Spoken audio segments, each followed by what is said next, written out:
Lock in with me right now, because what you are about to see is not a rap beef. It is not a subtweet war. It is not another celebrity Instagram misunderstanding that a publicist can clean up on a Monday morning.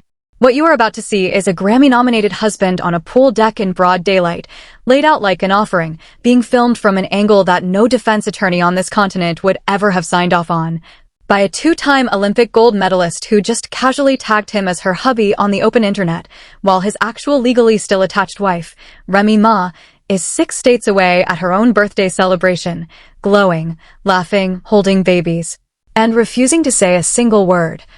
Because she does not have to. Papoose'S just handed the entire timeline the most incriminating home video in modern hip-hop history, and Claressa Shields pressed record on it herself. That is not a rumor. That is not a blog post. That is footage. And the footage is not the scandal. The scandal is what the footage proves about the paperwork that never existed in the first place. Because here is what everybody watching the pool clip is missing, and I need you to catch this before the algorithm buries it under another reaction video. The story everyone is telling is that Papoose'S is finally moving on, that Remy Ma and Papoose'S have been separated for years, that grown adults are allowed to date, and that the internet needs to mind its business. That story is wrong. That story is not just wrong on the vibes, that story is wrong on the record. Because 3 years into this so-called split, Papoose'S has yet to produce one signed page, one court stamp, one docket number, one filing receipt, one whisper of a document that proves the marriage has been legally dissolved. Not one.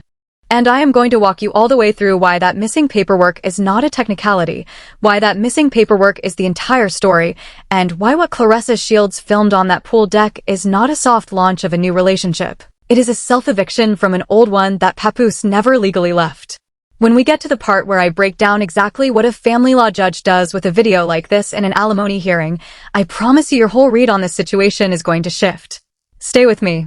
Drop your thoughts in the comments, hit like, and subscribe. Let's get into it.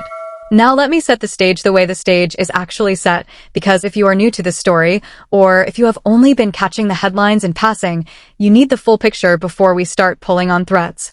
Papoose'S and Remy Ma are not a casual celebrity couple.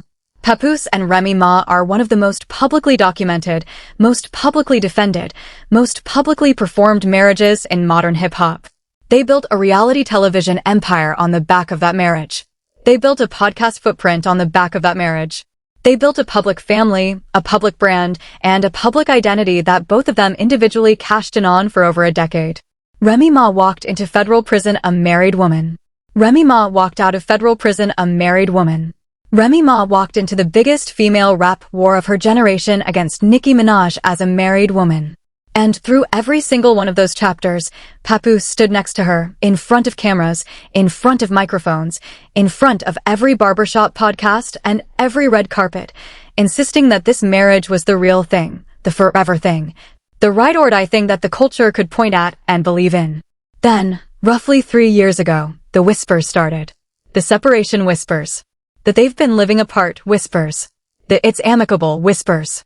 And Papoose'S, to his credit or to his detriment depending on how you read the tape, spent 1.5 years telling every interviewer who would listen that everything was fine, that the marriage was intact, that the paperwork was nobody's business. And Remy Ma, in her way, said even less. Remy Ma said the kind of nothing that means everything if you know how to listen. Remy Ma dropped a verse over 1 year ago that itemized Papoose'S personal preferences on wax in a way that the internet at the time laughed off as bitter ex-wife energy. It was not bitter ex-wife energy. It was bookkeeping. It was a woman submitting exhibits into the public record and waiting for the visual to arrive. Well, the visual just arrived. And it arrived in high definition, from a pool deck, with a 2-time Olympic gold medalist behind the camera. The stakes here are not small. The stakes here are not gossip column stakes. The stakes here are alimony stakes, asset division stakes, publishing catalog stakes, and reputation stakes that reach into every corner of both of these careers. Remy Ma has a discography. Remy Ma has a publishing catalog. Remy Ma has a reality television residual stream. Remy Ma has business ventures. And every single one of those revenue lines is legally entangled with a husband who has been dragging his feet on a signature for 3 years running. Musically, this is a story about a rap couple.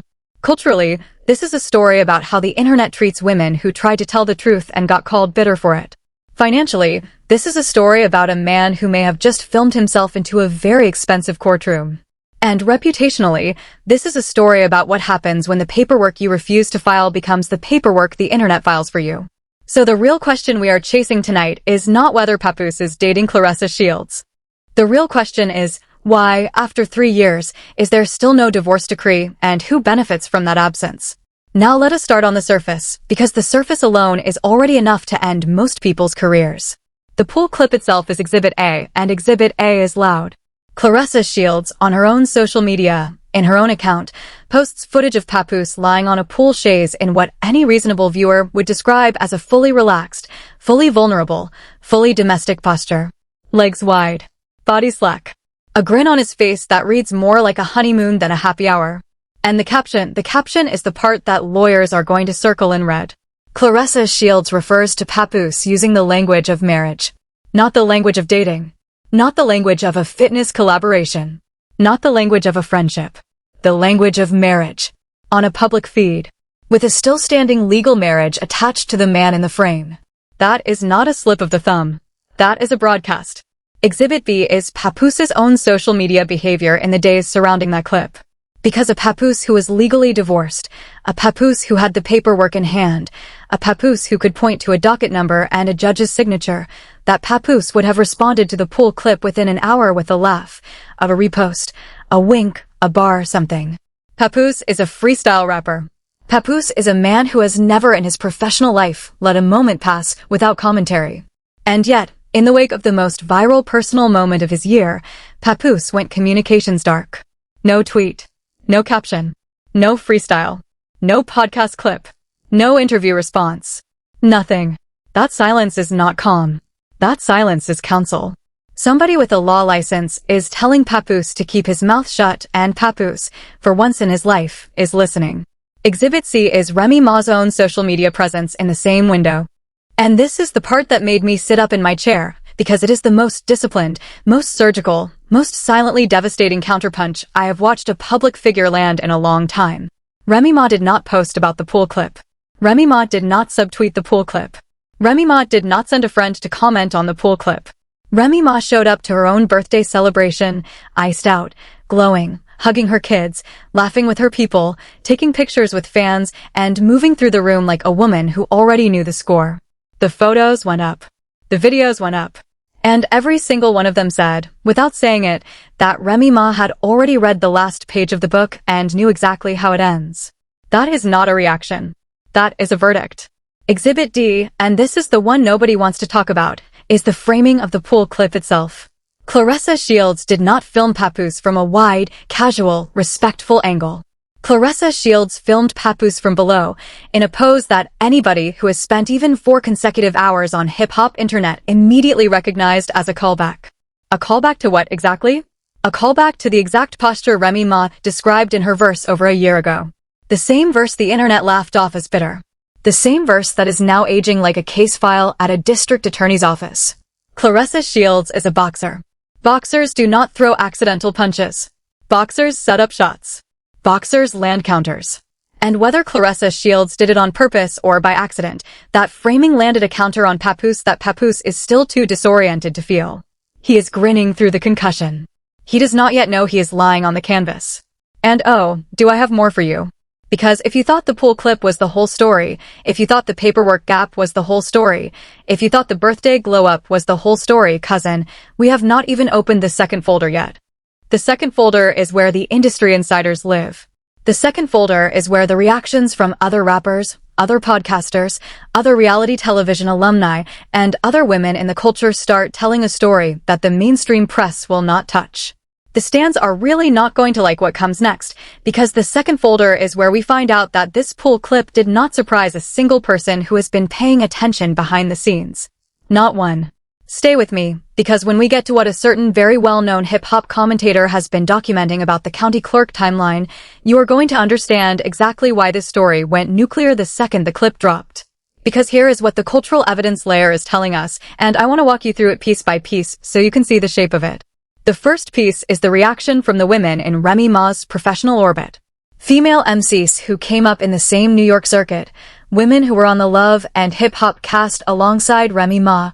Women who have shared stages, shared studios, shared green rooms with her for the better part of a decade. Every single one of them. In the hours after the pool clip dropped, either went silent in a way that reads as pointed, or posted the kind of vague solidarity content that in celebrity language translates to "we saw it, we knew, and we are with her." That is not a coincidence. That is a coordinated cultural shrug in Papoose'S direction. And in the world of women's rap, a coordinated cultural shrug is louder than a diss track. The second piece is the podcast circuit. Because within 48 hours of the pool clip, the major hip-hop podcasts that have historically had Papoose on as a friendly guest, the ones who used to hand him the mic and let him freestyle for 10 unbroken minutes, every single one of them declined to defend him. Not one podcast host, not one radio personality, not one commentator with a real seat at the table stood up and said, "Come on, leave Papoose alone. They've been separated for years." That defense did not come. And when the defense does not come from the people who are usually paid to provide it, the message is not subtle. The message is that even the people who like Papoose personally cannot find a script that makes this look okay. The third piece is the Claressa Shields side of the room, and this is where the cultural evidence gets even sharper. Because Claressa Shields is not an unknown quantity.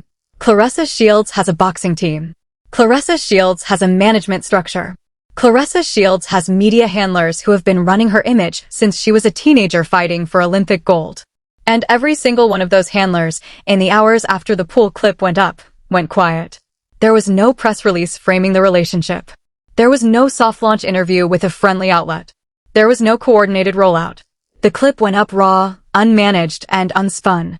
Which tells me one of two things.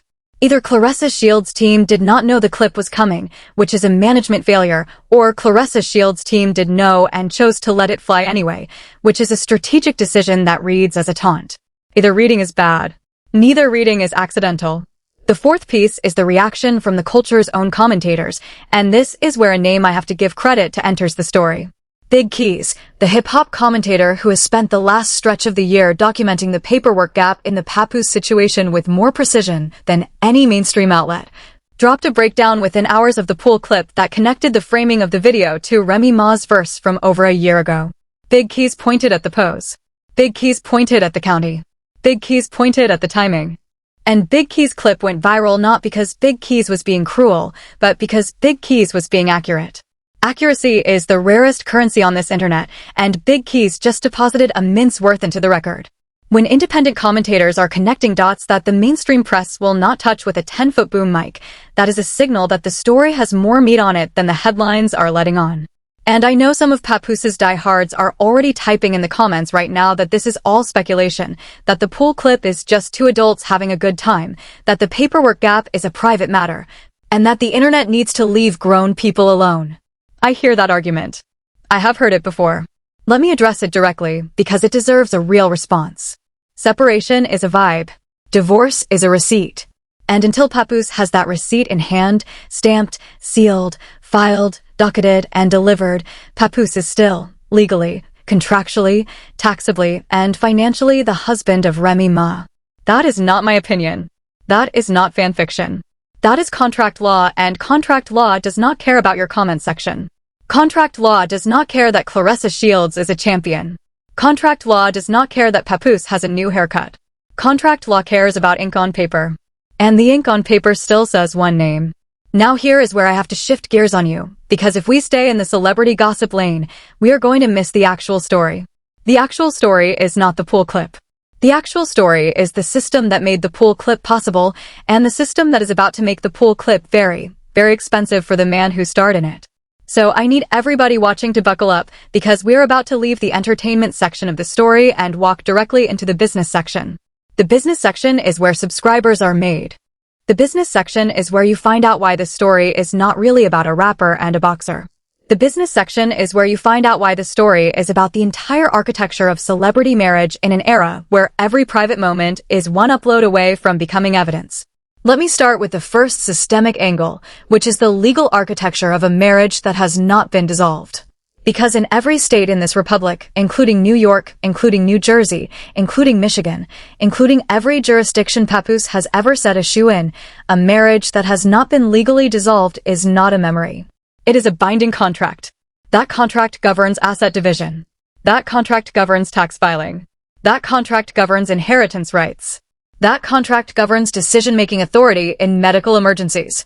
That contract governs, in some jurisdictions, the ownership of intellectual property created during the marriage. Which means that every song Papoose's has recorded during the last 3 years of this so-called separation, every business venture Papoose's has entered into, every dollar Papoose's has earned, is potentially subject to division in a divorce proceeding that has not yet been filed. That is not a rumor. That is Family Law 101.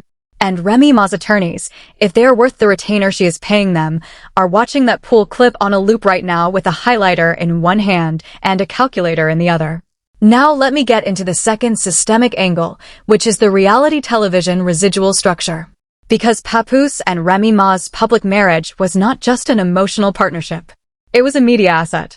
Their appearances on Love and Hip Hop generated residual income. Their appearances on subsequent reality projects generated residual income. Their joint podcasting ventures generated residual income. And every one of those revenue streams was built on the premise of a legally intact marriage.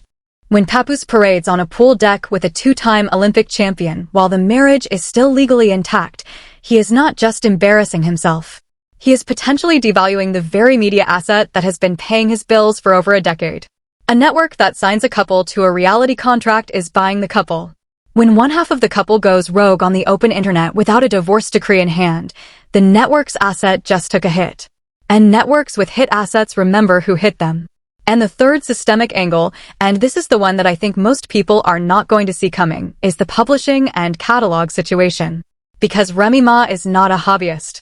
Remy Ma is a working MC with a publishing catalog, a discography that spans 2 decades, and business partnerships that reach into brand deals, endorsements, and licensing arrangements. Some of those partnerships were entered into during the marriage. Some of those partnerships name both parties. Some of those partnerships have contractual language that references the marital status of the principals. When you drag your feet on a divorce for 3 years, you are not just leaving a piece of paper unsigned. You are leaving a business relationship in legal limbo. And a business relationship in legal limbo is a business relationship that any competent lawyer can pry open like a clam. Papoose's, whether he understands this or not, has just handed Remy Ma's legal team a fresh piece of leverage in a negotiation that was already tilted in her favor. Every additional day the paperwork sits unsigned is another day that leverage compounds. Now let me connect all 3 of those angles into the picture they actually form. The legal architecture says Papoose's is still married. The reality television structure says Papoose's is still a co-asset. The publishing and catalog situation says Papoose's is still a co-partner. 3 separate systems, all still legally interlocked, all still generating revenue, all still governed by the assumption of a marriage that Papoose's has spent 3 years telling us is over, but has never actually ended on paper. And into this 3-system architecture, Papoose's has now introduced a 2-time Olympic gold medalist who is publicly claiming him as her hubby on the open internet. That is not a personal decision. That is a business event. And business events have business consequences. Because here is what I actually think is happening under this whole situation, and I want to say it slowly so you can decide for yourself whether it lines up with the evidence. I think Papoose's has been running out the clock. I think Papoose's has been banking on the possibility that if he stays legally interlocked with Remy Ma long enough, if he keeps her name on his taxes long enough, if he keeps her equity attached to his brand long enough, the court will eventually default in a direction that keeps him warm. That is a strategy. It is a lousy strategy. It is a losing strategy. But it is a strategy. And Remy Ma, who is smart enough to have survived a federal prosecution, is not chasing, not calling, not begging, not tweeting. Remy Ma is glowing. Remy Ma is celebrating. Remy Ma is letting Papoose's walk himself into a courtroom he does not yet realize he already sat down in. Now let me give you the truth bomb, because everything I have laid out for you tonight has been building to this single point, and I need you to sit with it for a moment before you scroll to the next video. The most damaging piece of this entire story is not the pool clip. The most damaging piece of this entire story is not Claressa Shields' caption. The most damaging piece of this entire story is not even Papoose's suspicious silence in the days after the video dropped. The most damaging piece of this entire story is that, 3 years into a separation that Papoose's has been publicly narrating as complete, there has been no verifiable public evidence of a filed divorce petition. No docket number the public can point to. No court stamp anyone has produced. No dissolution filing that has surfaced in the reporting. And that absence, when placed next to a pool clip in which a legally married man is being addressed as another woman's hubby on a public feed, is what any half-awake family law attorney would call an evidentiary gift with a red bow on it. Because here is what a video like the pool clip does in a courtroom. A judge in an alimony hearing does not need a confession. A judge in an alimony hearing needs a pattern. And the pattern Papoose has just handed the record is a pattern of a legally married man conducting himself in public as if he were single, being addressed by a third party as a spouse, and doing so during a period in which the actual spouse he is legally attached to has been publicly discreet, publicly composed, and publicly focused on her own life and her own children. That is not a 50-50 pattern. That is a pattern that judges reward. That is a pattern that reallocates zeros. That is a pattern that turns a routine dissolution into a settlement Papoose is going to remember for the rest of his professional life. Papoose, if a member of your legal team is watching this right now, please pick up the phone. Please pick it up before he refreshes his own Explore page. Please pick it up before Claressa Shields posts the second clip. Because I promise you, the second clip is coming, and the second clip is going to make the first clip look like a warm-up round. And here is the reveal that ties the entire story together. The reveal that Big Keys touched on and that the mainstream press has been too polite to state directly. If the divorce paperwork was ever actually filed, Papoose could end this entire conversation in one afternoon. One receipt. One docket number. One clerk stamp. One post. Story over. Timeline moves on. But Papoose has not done that. Papoose has not done that in 3 years. Papoose has not done it in the week since the pool clip. Papoose has not done it in the days since Claressa Shields' caption. And the reason he has not done it, in my honest analysis, is because the paperwork proving what he has been publicly claiming for 3 years may not exist in the form he has been implying. That is not a criminal accusation. That is a public record observation. And in a courtroom, a public record observation is exactly the kind of observation that costs a man a very expensive number of zeros. Now let me bring us in for the landing, because Remy Ma deserves this landing more than anyone in the story deserves anything. Remy Ma is not the loser of this narrative. Remy Ma is the winner of this narrative, and she is winning it the hardest way a public figure can win anything, by refusing to participate in the noise around her. Remy Ma stood next to Papoose through the incarceration years. Remy Ma stood next to him through the barren industry years, the years when a lesser wife would have walked away and cashed a settlement. Remy Ma stood next to him through the reality television years, through the messy freestyle podcast years, through every awkward interview clip and every ill-timed public moment. Remy Ma handed Papoose a public family. Remy Ma handed him a public identity. Remy Ma handed him a public brand. And through every one of his public embarrassments, Remy Ma held her tongue like a professional, like a mother, like a woman who already knew the receipts were being collected by the universe on her behalf. And now watch how the universe is repaying her. Remy Ma is showing up to her birthday looking like a queen who has already read the last page of the book. Remy Ma is hugging her kids, kissing her babies, laughing with her people, and letting Papoose script his own ending on a pool deck he should have never rented. That is not passivity. That is not resignation. That is the highest form of retaliation known to modern celebrity, the retaliation of refusing to retaliate. It is patient. It is quiet. It is deadly. And it is the exact reason that when the paperwork finally does get filed, whether Papoose files it or a judge signs it into being over his objections, Remy Ma is going to walk out of that courtroom with everything she came in with and quite possibly a few things Papoose forgot he had left on the table. One person makes music that itemizes receipts on wax and lets the universe do the accounting. The other person films himself into an alimony hearing on a pool deck in broad daylight. That is the story. That is the whole story. That is the story every commentator was too polite to say out loud and every mainstream outlet was too scared to touch. Remy Ma warned us. Remy Ma warned us in interviews. Remy Ma warned us in features. Remy Ma warned us in songs. And every single one of us, the collective royal we, dismissed her, called her bitter, called her petty, told her to move on. Remy Ma didn't move on. Remy Ma waited. Remy Ma let the evidence walk toward her camera crew on its own 2 legs. And every single one of us owes Remy Ma the loudest apology this genre has ever produced. Not a whisper. A public one. The kind where when a woman tells you who a man is, you believe her the first time and you never make her repeat herself. And this, cousin, is only the start. Because I promise you there are 2 more chapters of the story that are already in motion behind the scenes, and you are going to want to be subscribed when they land. The first chapter is the paperwork chapter. Because within the next few weeks, one of 2 things is going to happen. Either Papoose'S is going to produce a divorce receipt to end this entire conversation, at which point we are going to look very closely at the date on that receipt and ask why it took a viral pool clip to make it appear. Or Papoose'S is not going to produce a divorce receipt, at which point Remy Ma's legal team is going to make a move that turns this story from a comment section conversation into a headline-generating courtroom event. Either way, we are covering it in real time, and either way, you do not want to be catching up on somebody else's channel when the news breaks. The second chapter is the Claressa Shields chapter.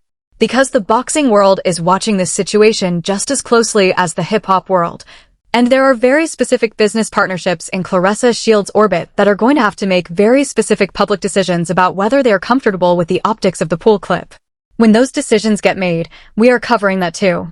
So hit that subscribe button, turn the notifications on, and stay locked in because the next video I am dropping is the one where I break down exactly what Remy Ma said in that verse over a year ago, line by line, receipt by receipt. And I show you why every single bar in that record was a preloaded piece of evidence that Papoose'S walked directly into on that pool deck. The verse was not bitter. The verse was surgical. The verse was a case file set to a beat.